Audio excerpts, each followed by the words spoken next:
Hei, minä olen Pekka. Tervetuloa Kuntilammalle. Tulkaas mukaan ja katsotaan mitä täältä löytyy.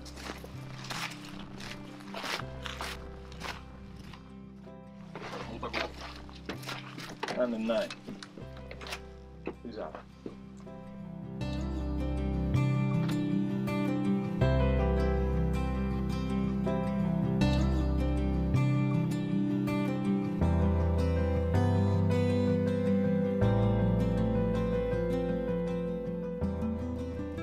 Tästä me sitten ruvetaan tarkkailemaan niitä karhuja.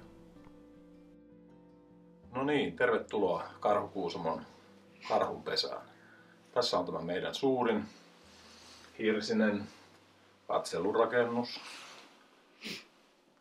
Täällä on tilaa jopa 20 ihmiselle, mutta näinä aikoina niin on menty sillä puolella noin 10 henkeä. Tässä on 8 sängyt, niissä kaikki varusteet.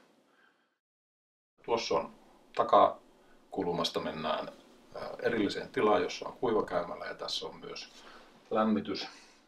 Sitten tässä etupuolella on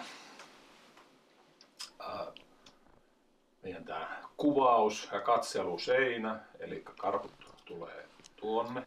Ja tässä on sitten alla tuommoinen penkki, johon saa kameransa kiinnitettyä. Ja siinä yläpuolella on tuo kuvauspussi, josta voi sitten se kameran objektiivin työntää läpi.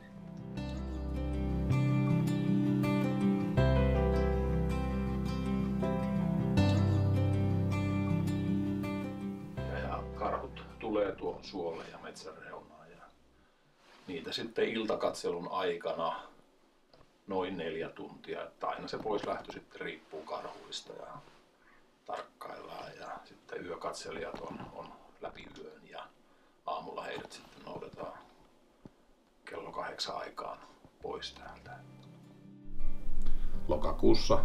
Lokakuun puoliväliin mennessä käytännössä karhut menevät sitten talvimuille ja sieltä ne nousevat sitten huhtikuun puolivälissä ja toukokuun alussa me sitten aloitetaan tämä kausi täällä. Että ei muuta kuin tervetuloa vieraaksemme.